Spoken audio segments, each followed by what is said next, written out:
Blessed are the poor in spirit, for they shall inherit the kingdom of God.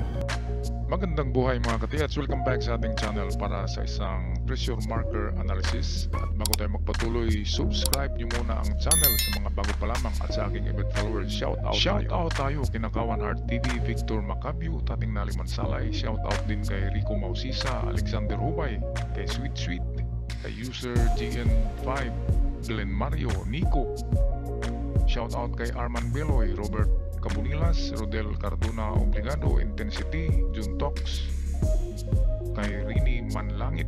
Shout out kay Desiderio Lamsin, kay LJB Misor, John Michael Samurai, kay Romualdo Acevedo, Danny Flores, kay Bilya Pano TV, kay Jomar Francia, Aris Albay, and lastly kay Minard Mahinay, kay at Lilish, at kay Willie Kagula, Elvin Pamaran, at sa mga hindi nabanggit na pangalan, shout out sa inyo lahat. Tayo ngayon patuloy. Okay mga katiyats, welcome back. Ito ay magandang treasure site dahil sa narito siya sa falls. Okay, karamihan ng treasure in the falls ay sa binabagsakan ng tubig.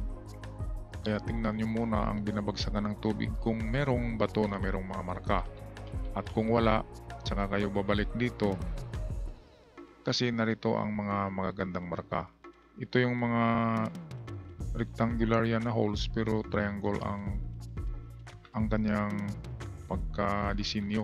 At sa likod niya ay merong malaking kahoy pero hindi tayo tiyak kung century old tree ito. At kapag century old tree yan, ibig sabihin ang item ay nandito lang sa baba ng mga bato na yan.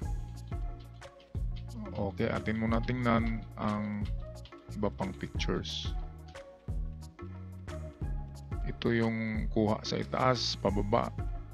Kaya ang binabagsakan ng tubig ay natural lang, parang walang kakaiba. Walang kakaiba. Itong bato na ito, tingnan nyo to, baka merong sign yan. Yan kasi ang pinakamalaki diyan. Okay, so yan. Ito yung close up. Ayan o, square.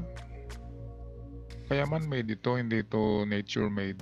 Kasi mga square ang butas. Okay, tingnan muna natin lahat. Ito naman yung ibabaw ng bato na may triangle holes na square. At merong marka na parang puso. Ito. Kaya kung ito yung hukay nila katits, ito yung hukay nyo kasi ito sigurong tiningnan nyo dahil matulis to. Kaya dito kayo nag test dig. Okay, tama naman yan. Kasi sa palagay ko ay ito lang talaga na perimeter nandyan ng item. Pero siguraduhin nyo muna ito pag survey. Dito yan na direksyon kung ano yan, ano ang meron sa unahan, ano ang tinuturo niya. Sa layo na 15 meters, pinakamalayo na yung 15, tingnan nyo kung anong bato ang tinuturo niya.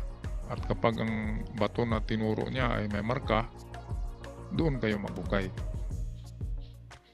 Okay, so patuloy tayo sa ibang litrato. So ito na bato ay circular ito pero malapad. Okay, kaya treasure sign yan. Ngayon, unang gawin nyo dito mga katiyats ay linisin nyo muna ito na perimeter nya. Biyakin muna ito. Itong unahin pagbiyak na bato. Kasi minsan nasa loob lang talaga ng bato ang item. At pangalawang gawin ay itong parang heart to. Tingnan ang tinuturo nito. Okay, so ito ang tingnan natin, rectangular or square marks. Pwede rin na ang posisyon ng mga ang posisyon ng mga rectangle holes ay ang kanyang direksyon. Okay, kaya ano mga direksyon yan? Una, ito, treasure under yan dito. Pangalawa, ito ay pwedeng dito. At pwede rin siya na dito. Pangatlo, ito naman ay pwedeng dyan. Pwedeng itong tinuro niya, or pwedeng dito, which is pareho, similar sa tinuro ng puso. Ayan, pareho sila. Kaya ang one thing for sure dito ay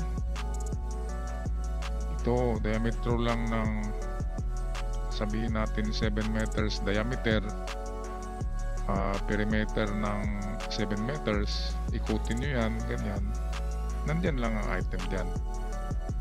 Kaya tingin-tingin lang kayo sa iba pang bato, baka mayroong ibang sign. Ang kailangan dito ay medyo malaki-laking hukay, kasi ito 3 box sign. So pwedeng mayroong 3 boxes of sign, like that, 3 boxes of gold nandyan dahil sa sign na yan. Ngayon, kung dot yan na mga marka,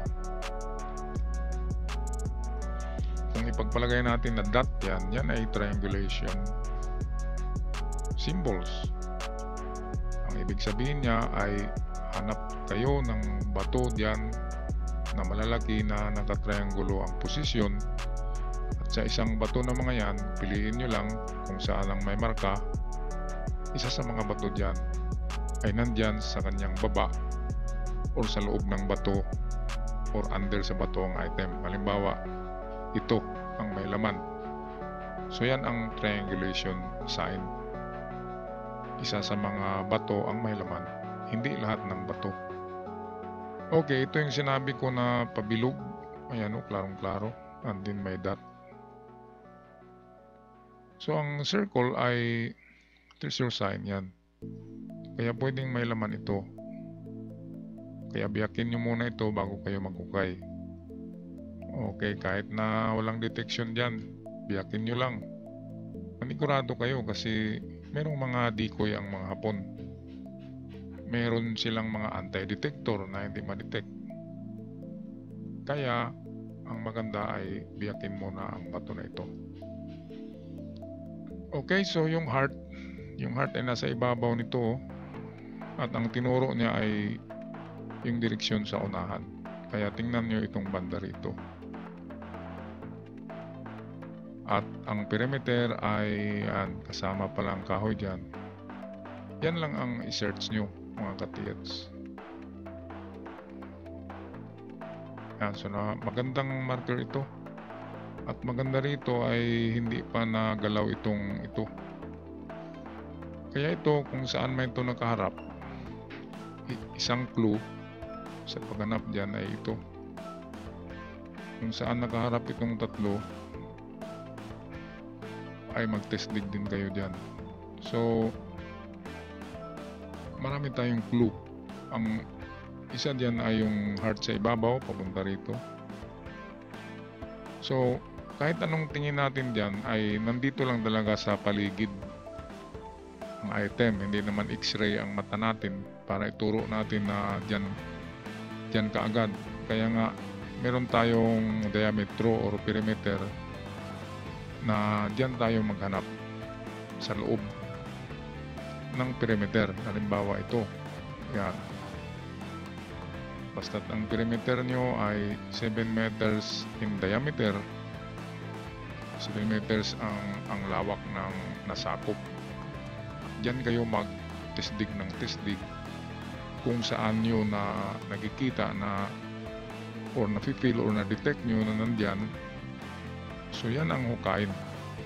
Kasi meron detection at merong mga sign na nakikita nyo. Okay, so sana meron akong naiambag kunti sa inyong pag-treasure hunt, mga katiyats. Yan lang aking masasabi tungkol sa inyong mga signs. Maganda yan. sana ay patnubayan kayo ng ating Panginoon. Okay, magpaalam na. God bless you all. Ingat kayong lahat.